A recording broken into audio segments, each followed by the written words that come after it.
everyone, welcome back to my YouTube channel. It's that girl Sumi, and I wanted to address the issue of adding Sumi to it for all my returning viewers. Well, it was because it was hard for people to search me, so I decided to add Sumi because there's a lot of content with that girl. With that being said, I would say welcome back.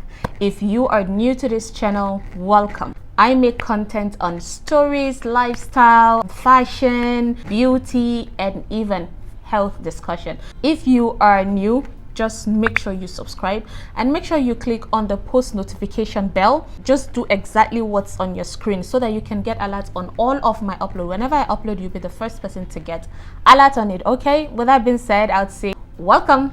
Yay!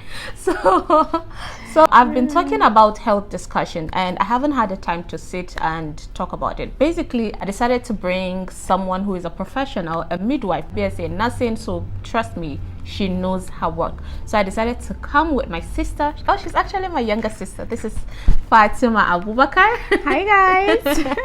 But we call her Ummi at home. And then yeah, I decided to come because I feel like there's a lot of health issues that we need to talk about, we need to know, right? So who else to call if you have antennas close to you? So welcome, Fati. Yeah, thank you Sumi. You're looking so fine. Oh, thank you. Oh, just so you know, she's not only a professional midwife, she's also a fashion designer. Yes. She sells amazing dresses. I wear some of hers. Actually, this jacket I'm wearing is also hers.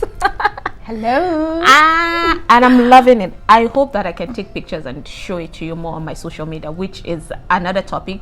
Follow me on my social media page, Instagram, Facebook, TikTok, Twitter, and then let's get more social. And also, of course, follow her.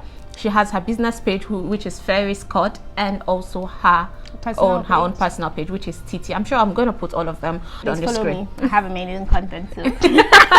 So on today's episode, I decided to take our time to discuss about abnormal menstruation.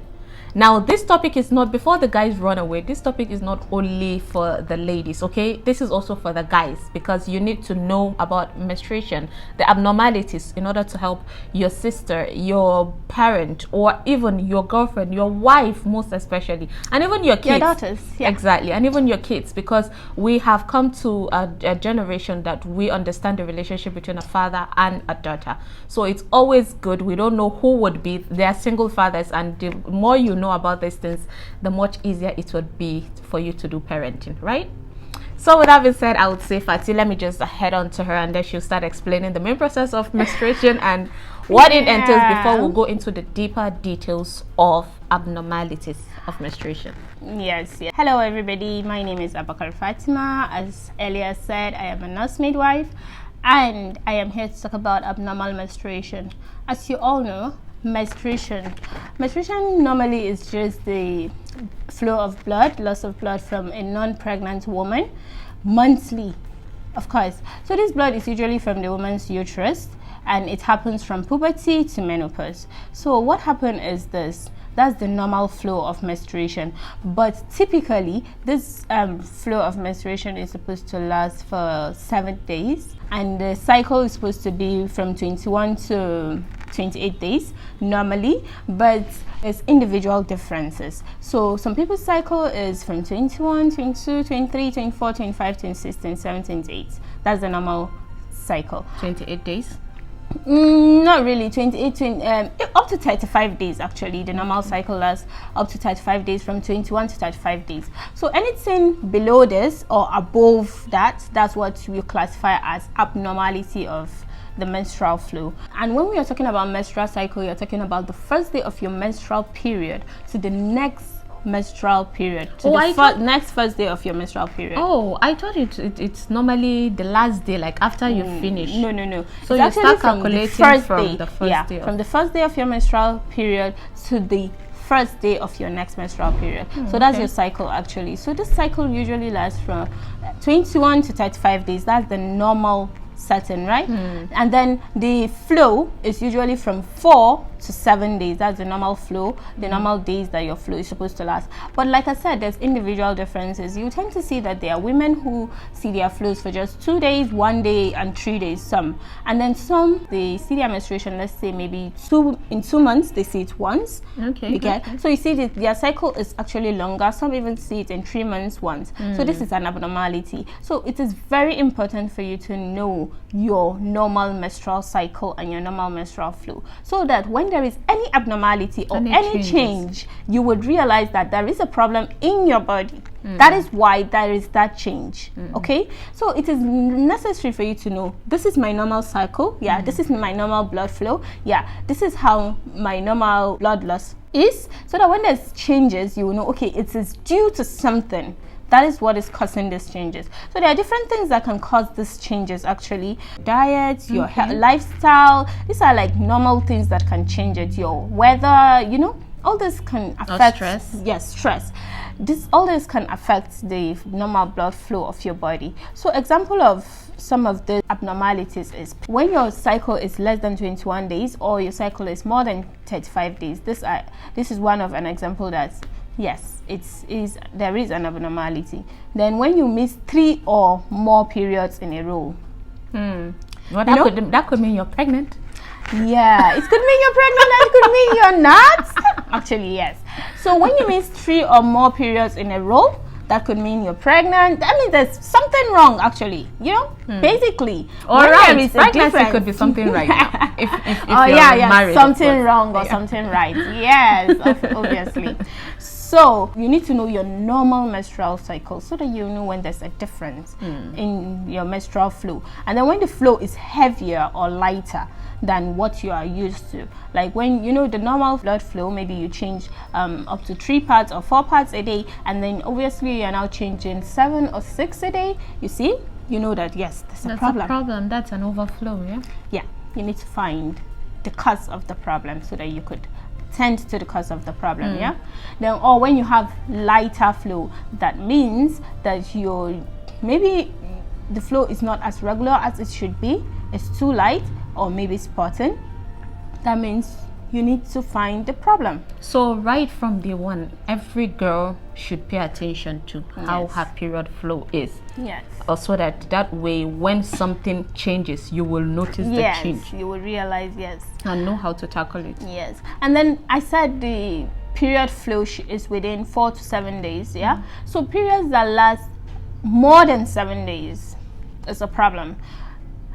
Even though some people tend to have periods that last more than 7 days, I know people that tend to have, but that is a problem.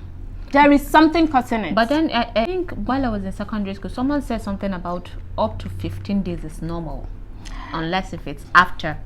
Yes. If you're bleeding for 15 days. There are people who tend to have that. That's what I'm saying. But that means there is something in their reproductive system that is causing that. There is something in their normal body physics that is causing that. You get right? But normally it should be between 4 to 7 days. That is the normal range for menstrual flow. Okay. Yes. So and then periods that accompanied by pain. This menstrual pain. Hello. Yeah. I know. Yeah, people would say menstrual pains are normal. Yeah. But there is a normal pain you should feel. Sometimes when the pain is too severe, it means there's a problem. The pain should not be too severe, too overbearing for you. So menstrual pains accompanied by, sometimes you see it could be accompanied by nausea, vomiting, you know, and all that. So these are some of the examples of abnormalities. So that means something is wrong. If it get to a point of nausea, you start feeling as if you want to vomit. You start getting too sick. To some extent, some people get admitted. Exactly. Yes. It means there's something wrong actually with your body.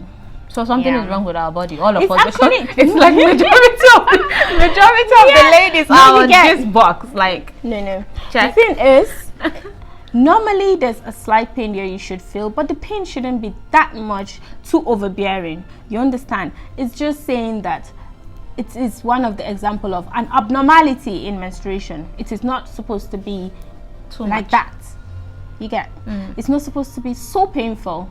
periods are not meant to be extremely painful anyways.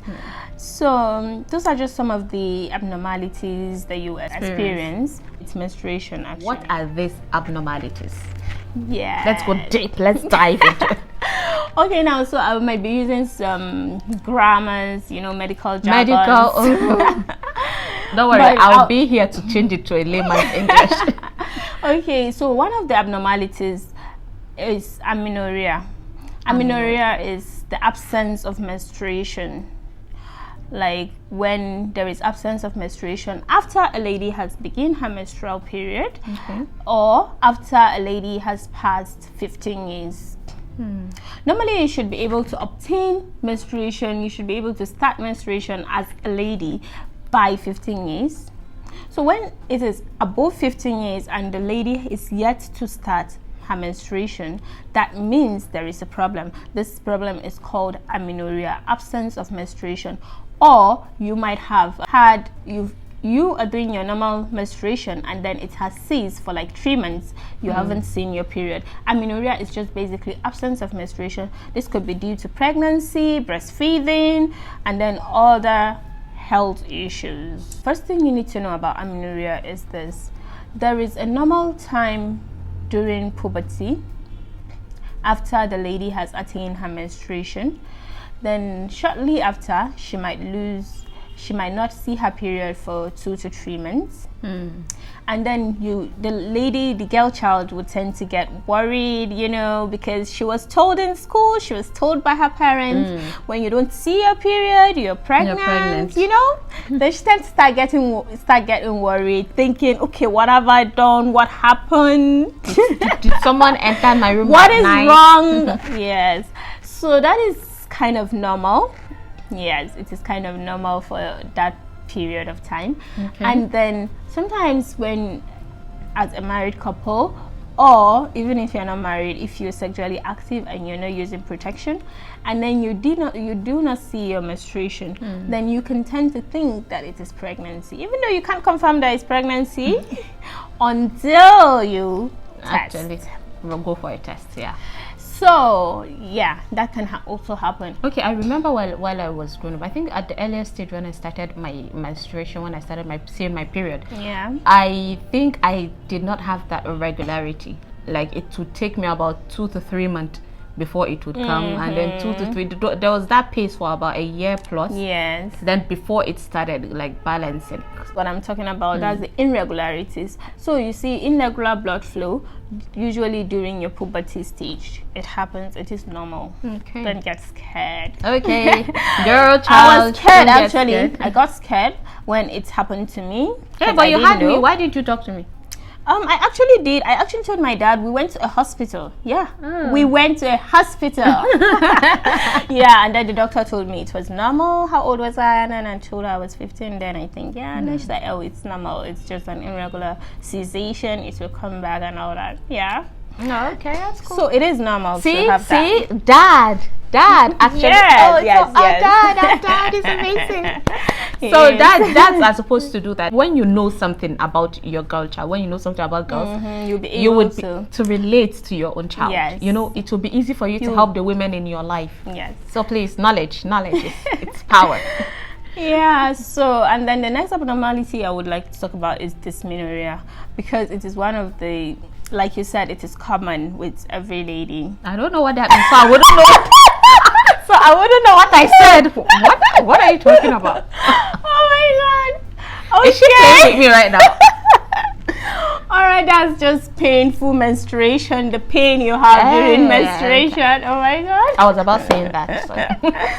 So it just refers to painful periods and severe menstrual pain, menstrual cramps. So this actually happens as a result of contraction of the uterus during this period, during your menstrual period. But it is not meant to be severely painful. But you see that for some ladies, it is severe. It is really, really painful. And it is sometimes overbearing. They have to take mild analgesics, and some even have to take injections for it. And some even get hospitalized for it. You get. So these are all abnormalities, and there might be an underlying cause. You might have a problem with your reproductive system. Okay. Probably you have one underlying problem or the other and you do not know about it. An example, like infection? Yes, infection. Could infection bring this pain? It could aggravate. That's what I'm saying. The pain is actually there. It's normal due to the contraction of the uterus.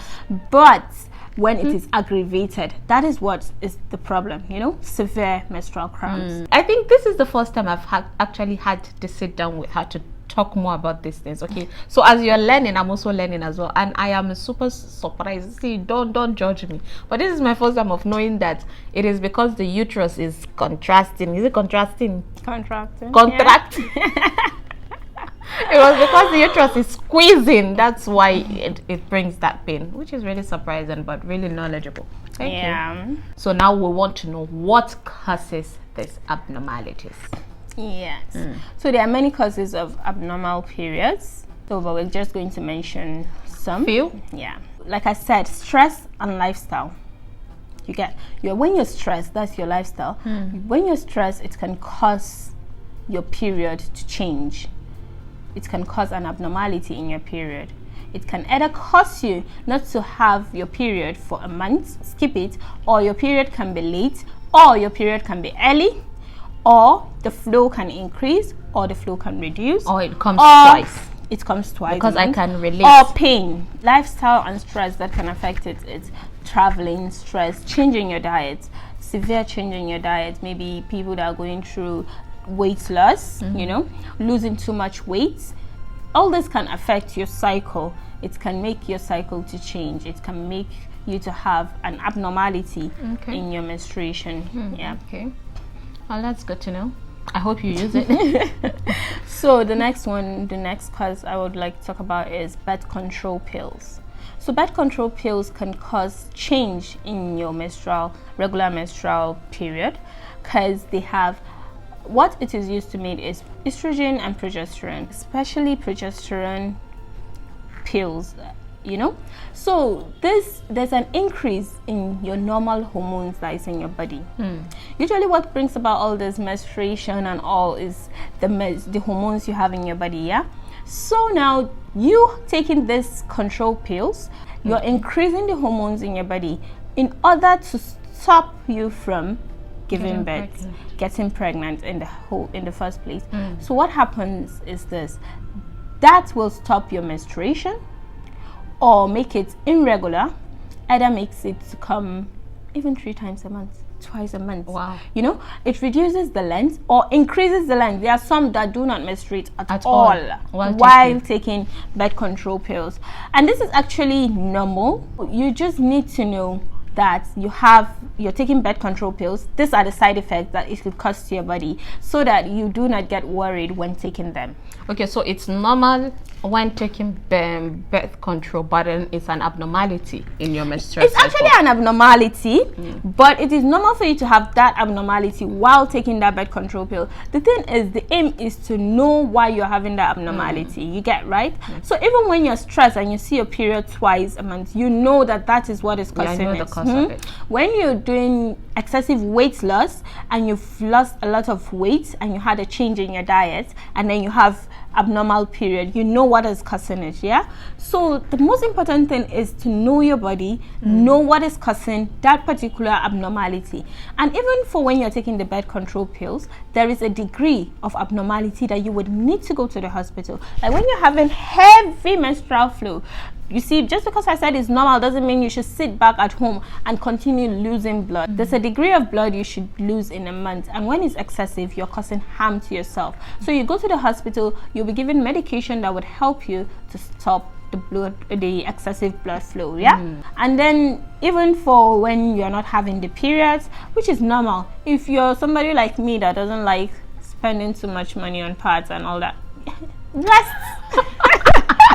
rest, you can rest. But you know, some people really do want to have the period. I don't know why. So if you want to, you can still go, then you change to a different birth control plan.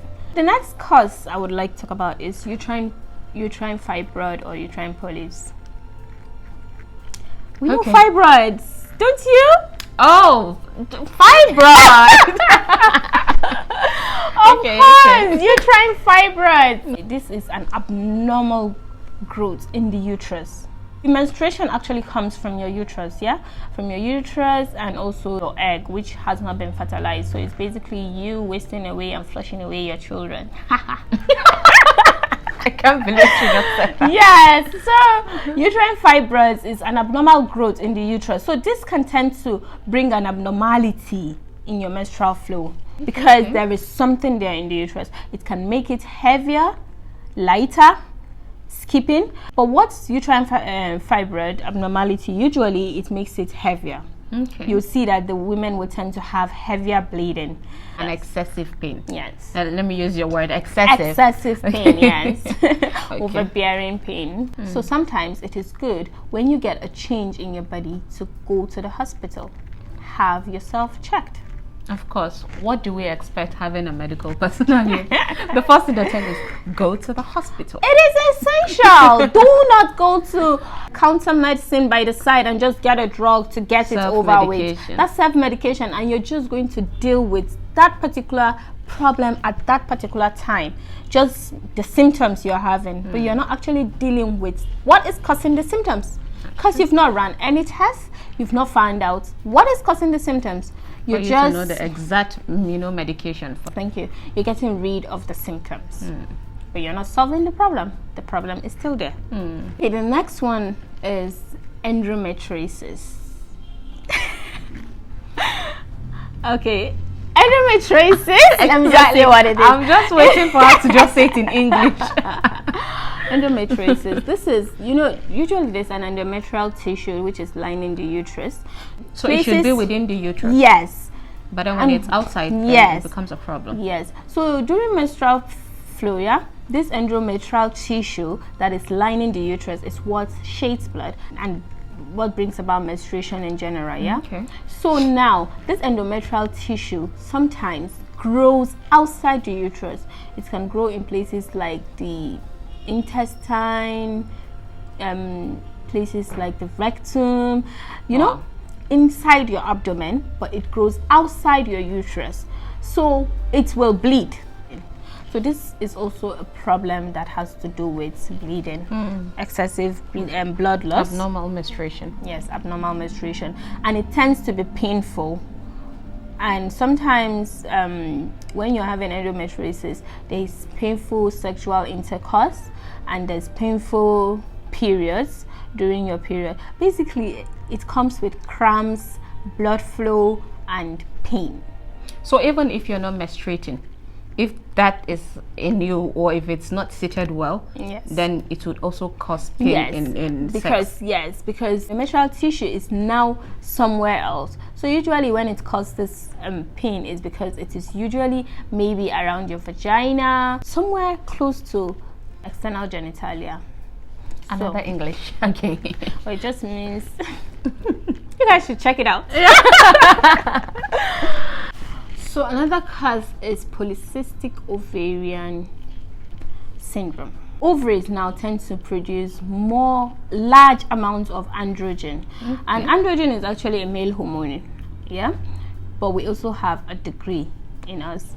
But when the ovaries now produce large amounts of androgen, that is where the problem is. So androgen, women also have androgen, but then mostly it's for men. It's a male hormone. Okay, it's a male hormone. But yet, just like estrogen is a female hormone, but males still have a degree of it. You understand what I'm saying? Is it the one that make them cry? I'm just, okay, when she say estrogen, that means we know women we're so emotional. So sometimes when men instinct kick in to start acting as if they want to cry like women we do. Well, no. So this androgen is a male hormone, but when your ovary makes large amounts of it, that's where the problem is. So this will tend to cause an abnormality in your menstrual flow, and this is detected through ultrasound scans and all that. Okay. So basically, a lot of things that you've actually mentioned, it's internal. So the only way you can get to know if something is wrong is when you have actually studied your kind of menstrual cycle, everything about you. You know your date, you know how long your menstrual period is, you know your menstrual cycle, the day ovulation period, all of this, and then you pay attention to the amount of blood flow you have. Yes. So that would make you know that, okay, in case if there is anything, it could be one of these causes. Yes. And then you know whether to rush to the doctor or to, I don't want to say that, or to rush to the doctor. Yes. Because we've got a nurse here before. Go to the hospital. That's where you get adequate care and full management. Okay. Yeah. I could advise more research, you know. Yeah. And then, of course, it's always good for everyone to go. If you have someone that you know, a medical personnel, go to them, talk more about these things so that you can. And this knowledge is for everyone, just as I mentioned earlier. That's basically everything. How can it be diagnosed? You go to the hospital.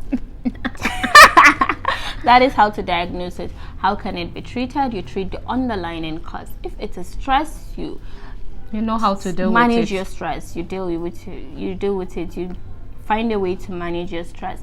If it is due to excessive weight loss, you try to balance it. You can lose weight, but you don't overstress yourself all at once. There is what we call healthy weight loss. Make sure you're losing weight healthily, because if not, you're going to end up causing harm to your body. And we will definitely talk about that on our next episode. Okay, healthy weight loss. Yeah. Yes, we will. Okay, basically that's that. When you get diagnosed and you know what is causing your abnormality, then you would be able to treat it accordingly. Sometimes it could be uterine cancer, just like I said, I've not mentioned everything. It could be cervical cancer, it could be uterine cancer. And the only way you get to know what is actually causing you to have an abnormal menstrual flow is when you go to the hospital. Do not take anything for granted. For people that you say tend to see their period for a longer period of time, maybe 14 days, 15 days, I advise you to go to the hospital. I assure you there is something that is causing that. Even if it is your normal body physics, that means there is something in your normal body that is causing you to do that. So the only way you can know if whatever that something is normal or not normal is if you go to the hospital and get a checkup done. Yes. That is the only way to know. Go to the hospital. I can't overemphasize it, and I can't say it I am too much. sure the viewer watching understands the emphasis, the importance of going to the hospital. Yes. So yeah, basically that's just it. I have plan of making videos really short, but then when it comes to health issues, I don't think there is time limit. There should be time limit for it. So all I can say is I'll say thank you for watching. I hope that you were enlightened, you know, you were really educated on this certain issue. And if you have questions or topics that you want us to talk about more, then sure, there is the comment section. Go to the comment section and drop all your questions. And of course, if you have experience or something, if you can relate to what we have said or what she has said, because I'm sure she did most of the talking. But we have said, but if you can relate to something that is been mentioned in this video, then also please drop your thoughts on the comment section below and let's discuss more. And of course, you can follow us on our social media handles so that you can get more social with us. Please give this video a thumbs up. Help video grow, so please would appreciate it. Thumbs up, and then the thumbs up will actually determine if this sort of content is being appreciated, so that I can bring put out more. Or I should just rest. No, don't rest. With that being said, I'll say please do not forget to click on the red subscribe button. That is, if you haven't subscribed, please hurry up and subscribe. Turn on the post notification bell. I would say thank you again. It is that girl signing out, and Harry Scott. Bye guys.